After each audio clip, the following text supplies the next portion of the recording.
আলহামদুলিল্লাহ পুকুর প্রস্তুতির কাজ চলছে। পুকুরে আমরা ধানি পোনা ছাড়বো, যার কারণে আমাদেরকে আগে পুকুরে যে প্রস্তুতিগুলো করে নিতে হয়।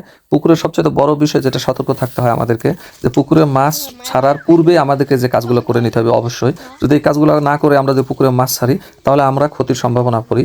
এটা নতুন উদ্যোক্তাদের জন্য এই ভুলগুলো বিশেষ করে হয়ে থাকে, যার কারণে নতুন উদ্যোক্তারা, আমি মনে করি যে আগে পুরাতন যারা চাষি আছে তাদের পরামর্শ নিয়েই কাজে আসা উচিত। যাই হোক, আমরা আমাদের এই পুকুরে প্রথমে যে কাজটা করতেছি, এটা আমরা এখানে ছাড়বো হলো ধানি পোনা। ধানি পোনা বলতে এখানে বোঝানো হয়েছে যেগুলো 1/2 ইঞ্চি বা 1 ইঞ্চি সাইজের যে পোনাটা, রেণু থেকে যেটা 20-25 দিন বয়সের পরে যে পোনাটা হয়, এটাকে ধানি পোনা বলা হয়। এই পোনা ছাড়বো। এই পোনা ছাড়ার আগ মুহূর্তে পুকুরে আগে পানিটা চেক করে নিতে হবে, পানির পিএইচ এবং অ্যামোনিয়া কি পরিমাণ আছে, এবং এটা স্ট্যান্ডার্ড রাখতে হবে।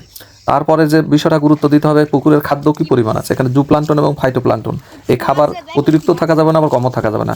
এবং সাদা পানিতে কখনোই মাছ হবে না, যার কারণে এখানে প্লান্টন তৈরি করে নিতে হবে। প্লান্টন তৈরি করার আগে প্লান্টন তৈরি করার যে পদ্ধতি, সেই কাজটি করে নিতে হবে। সেই দিকটা আমরা পরে যাব। তার আগ মুহূর্তে যেটা করতে হবে, পুকুরে অবশ্যই আমাদেরকে কোনো রাক্ষসে মাছ আছে কিনা সেটাকে নিধন করে নিতে হবে। সেটা নিধন করার পর পুকুরে এক ধরনের সুজি পোকা বা বিভিন্ন ধরনের পোকার সংক্রমণ থাকে, যে পোকাগুলো মাছগুলোকে কাইটে পোকা বলা হয়, বিভিন্ন অঞ্চল ভিত্তিক নাম বলা হয়। এই পোকার সংক্রমণ থাকে এবং মাছ ধরার পর দেখা যায় মাছগুলোর ন্যাজের উপর কামড় দিয়ে মাছগুলোকে খাম করে এবং নষ্ট করে ফেলায়, যার কারণে পোকা নিধন করে নিতে হবে। পোকার জন্য পোকার পেস্টিসাইড বা কীটনাশক ব্যবহার করে নিতে হবে।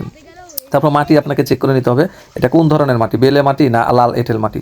যদি লাল এঁটেল মাটি হয়, তাহলে সেখানে পানির পিএইচটা সবসময় কম থাকে, পানি খোলা বর্ণ হয়। আর সবচেয়ে বেলে দোআঁশ মাটির হলো বেস্ট মাটি। এটা বিশেষ করে বরেন্দ্র অঞ্চলে আপনার এঁটেল মাটিটা বেশি হয়, লাল মাটি। আর আমাদের এগুলো সমতল ভূমিতে সাধারণত এই মাটিতেই হয়ে যায় আলহামদুলিল্লাহ। সেই ক্ষেত্রে পানিতে আমাদের মাটির এই পিএস এর মান বুঝে সেখানে আমাদেরকে অবশ্যই চুন ব্যবহার করতে হবে এবং লবণ ব্যবহার করতে হবে, সেটা পানির পরিবেশ বুঝে। এবং পানির উচ্চতা বেশি রাখা যাবে না, ধানি পোনা দিলে অবশ্যই সেখানে মাত্র 3 থেকে 4 ফিটের মধ্যে হলে সবচেয়ে ভালো হয়। এটাও মেপে নিলাম। পানি একটু কম ছিল, আমরা মেশিন দিয়ে পানি দিয়ে নিয়েছি। তারপরে পুকুরের চারিপাশ দিয়ে যে ময়লাগুলো আছে, সেগুলো কেটে দিতে হবে ঝোপঝাড়, কারণ এখানে সাপের সংক্রমণ থাকে। পাশাপাশি পুকুর তো বাড়ির আশপাশে প্রচুর লোকজন, বাড়িঘর আছে পুকুরের আশপাশে, তারা বিভিন্ন ধরনের বোতল ময়লা আবর্জনা ফেলাইছে, এগুলোও তুলে ফেলা দিতে হবে। কারণ এখানে পলিথিন থাকলে পলিথিনের ভিতরে মাছ যাওয়ার পর মাছগুলো নষ্ট হয়ে যায়। পলিথিন, তারপরে অন্যান্য যে সব ময়লা আবর্জনা আছে, এগুলো তুলে ফেলা দিতে হবে। পুকুরের চারিপাশ ঘুরে ঘুরে এই কাজগুলো করে নিলাম। এরপরে যে মূল বিষয় হচ্ছে যে সেটা হচ্ছে যে পানি দিতে যে আমাদের যে পাইপগুলো ছিল, পাইপগুলো তুলে নিয়েছি এবং বোতল সহ সব ময়লা আবর্জনা তুলে ফেলাইছি। এখন যেটা আমাদেরকে করতে হবে, পুকুরে আমাদের প্লান্টন তৈরি করতে হবে। প্লান্টনের জন্য আমাদেরকে খোল, রাইস ব্যান্ড এবং চিটাগুড় বা মোলাসেস যেটা বলা হয়, এটার মিক্সার করে পুকুরে ছিটিয়ে দিতে হবে, খোল সহ পচিয়ে। এটার একটা প্রক্রিয়া পদ্ধতি আছে।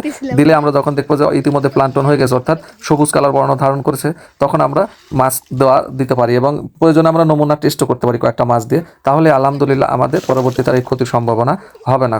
এই প্রক্রিয়ার মধ্যে দিয়ে আমরা কিন্তু এখানে মাছ চাষ করে থাকি। এই প্রক্রিয়াগুলো যদি আমরা আগাম করে থাকি, তাহলে অবশ্যই ইনশাল্লাহ আমরা এখান থেকে সফলতা অর্জন করব। তো সবাই আমাদের জন্য দোয়া করবেন, আমরা আপনাদের জন্য দোয়া করি।